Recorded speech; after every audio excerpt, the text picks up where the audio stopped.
Welcome to Assembly Calendar. I'm Mike Friesen. With us for our program, Assemblyman Jim Tedisco. Jim Tedisco represents Schenectady and Saratoga counties. That's the 112th Assembly District. We want to thank you folks all throughout the Capital Region for joining us. Jim Tedisco, always nice to see you. Mike, always nice to be with you. We have got, this is the week after the big event here. Animal Advocacy Day 2015 took place here at the state capitol just a few days ago, and it's another success. People just love the day, and legislation was passing as the event was going on. Yeah, this was our fifth Animal Advocacy Day.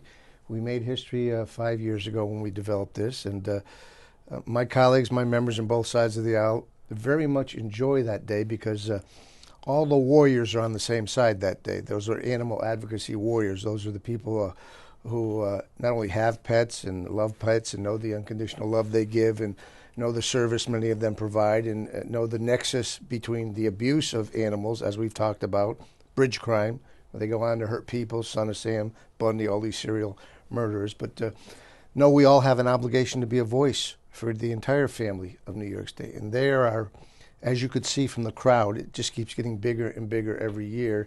And I think the thing they enjoy about that, not only my colleagues, but our constituents and the people from our communities who are every day. We had 30 rescue groups last year, and that was built up. I think we had 10 the first year, to 53 rescue groups. These are the groups in our communities, the animal shelters, different rescue groups who are out there finding forever homes, protecting our animals, holding the feet to the fire of those who would abuse animals, taking the calls in many instances. Almost an impossible job with the overpopulation we have, not only with dogs in our community, but of course cats, feral cats, very large problem in our communities. And they deal with that. They're almost like magicians. It's just a lot of volunteers. Yeah. It's a lot of hard work. Yeah.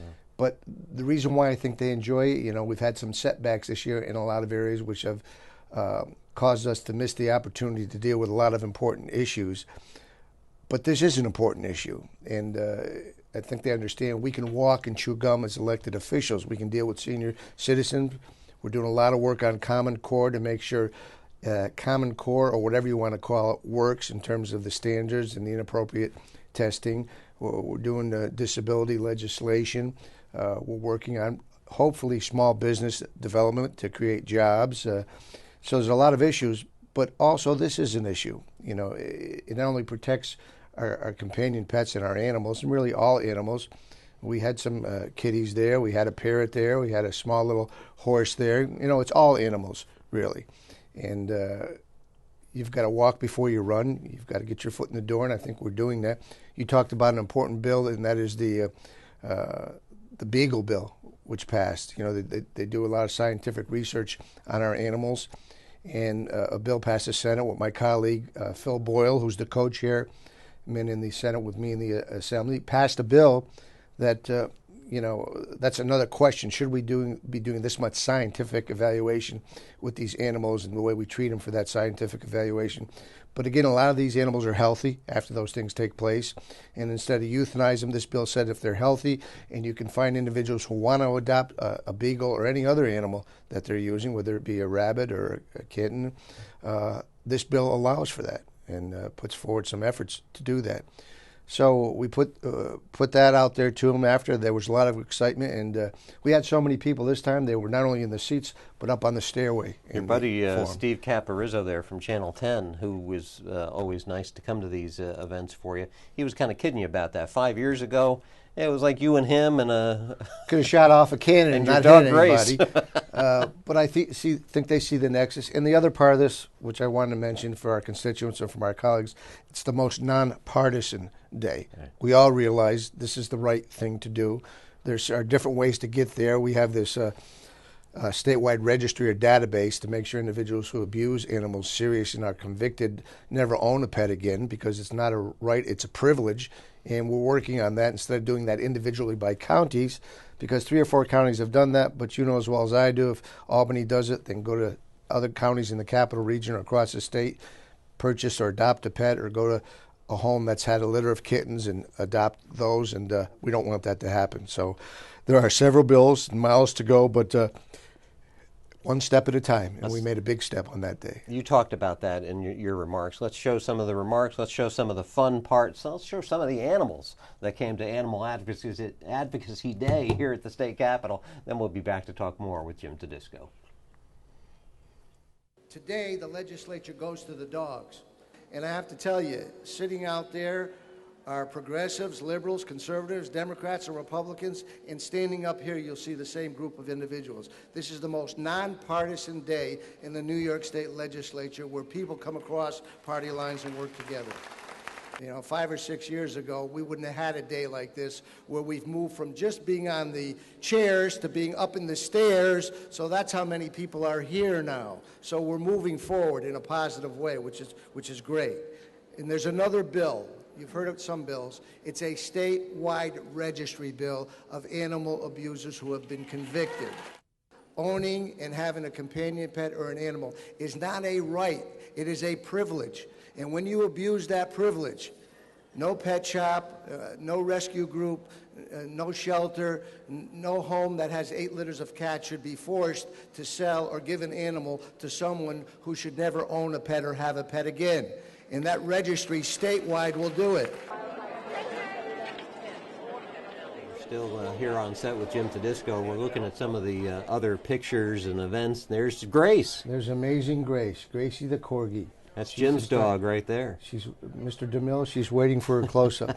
After that, we went on the Liz Benjamin show later on that day. And I don't know if you saw that. She actually sat on my lap while I was being interviewed. And she was good for about halfway through, and then she started to scramble a little bit. Little antsy? So we put her down, and she went and protected the door so nobody could get in, you know. That was Assemblyman Ed Rao right there. You see that a lot with members of the legislature, actually, well, no matter what part of the state they're from, bring their pets to Albany, right to the state capitol with them, too.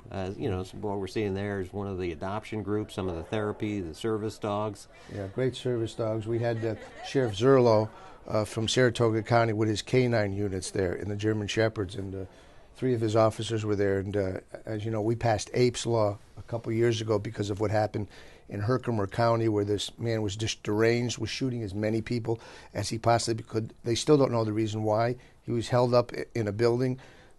The law enforcement couldn't go in there. They had to stay outside, and the canine unit went in there and smoked the individual out, stopped him from hurting anybody else, but unfortunately was shot by that individual and killed. So we upped the ante on that, because when we make those canine units and the equine units that law enforcement uses safer, we make them safer, and when we make our law enforcement safer, they can protect us better and we're safer. So we made that a pretty serious felony when they commit a crime against a canine unit or an equine unit. But it was great to see so many of my colleagues there who bring some of their best friends to the Capitol on that day, and that's their pets, you know, their dogs, and it was tremendous. Great day. And as we talked about, you talked about all the issues that are before the legislature right now. Animal issues are right up there front and center with them because of a day like that.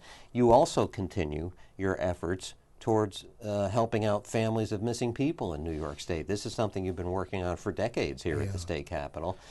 Before I give you a chance to talk about your newest venture, let's just go right to the tape.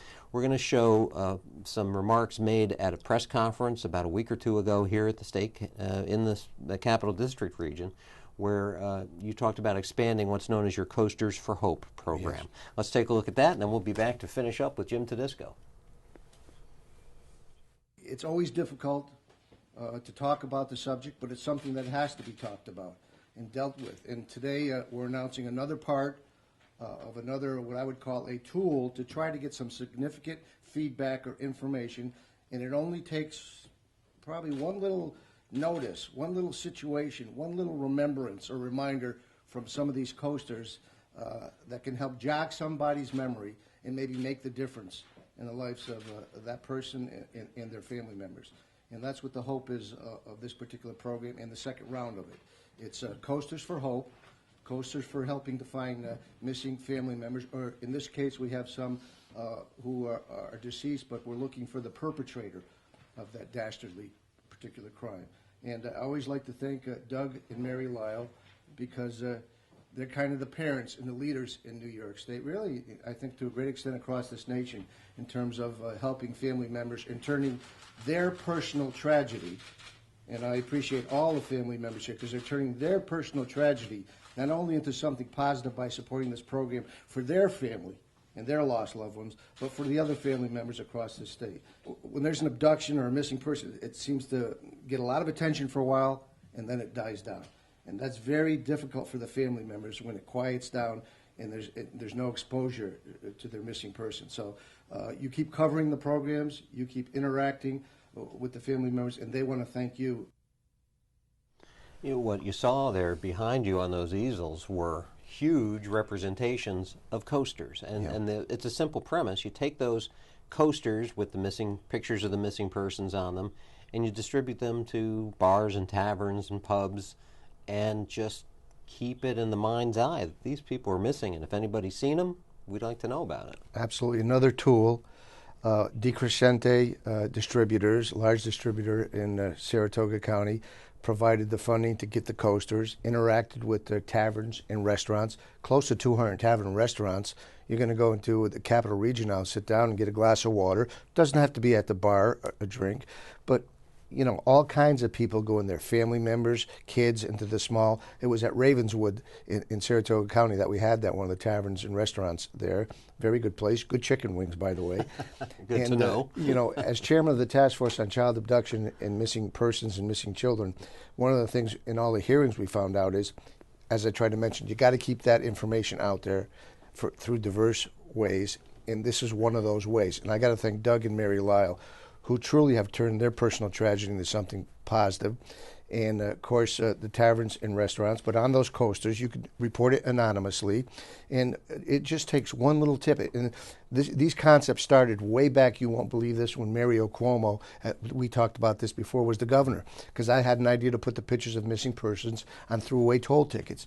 I called him. He actually came to Exit 23 with me. We were the first state in the nation to put the pictures of missing persons and missing children on our transportation system statewide.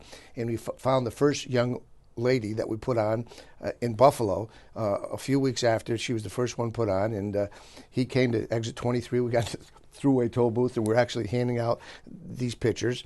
And, of course, we've got those easy passes now. So now what they put is billboards in the rest stops now, and they don't really hand out because there's not that many tickets because of Easy Pass. But this is a concept which we started last year with 7 missing persons, and now we've added 8 missing persons. The first time we did it, they only had to have 5,000 printed. They came back and they said, we need another 25,000. Then made another 20. It was 50,000 for the first 7, and we're actually starting out with 25,000 coasters. Wow. And it could be a child who's drinking a soda who notices the person, say, geez, I saw that person when I was at the bus stop, and there was a red car. Maybe he remembers it, right, or something like that, or any tip, small tip, could lead to another, to another, to another. Then you have an avalanche of information. And some of the investigators were there, and I give these guys a lot of credit, too, with law enforcement. It becomes personal with them. The missing person and the families of that missing person become a part of their families. And they don't give up. And if they can find another way to get some information, some tips, they're all for it. So law enforcement was there, small business was there, and the families who our hearts reach out to were there. Yeah, good program. The key word is hope. Coasters for hope. Yep. These are families that have lost everything, you could say. Yeah. But this kind of thing gives them hope, because that's what they're always looking out for, is the hope that they're going to find something. Yeah. That gives them some closure. Yeah, and they developed those playing cards, too, with the missing persons on it, right, and actually put those in our prisons and jails, because who better to know something, maybe, than somebody in a prison or jail who has a vested interest of making a deal. Hey, so be it if we can find a family member. Jim Tedisco, thanks for joining us today. Always a pleasure. Thank you, folks, too, for spending your time. Hope to see you soon for our next Assembly Calendar.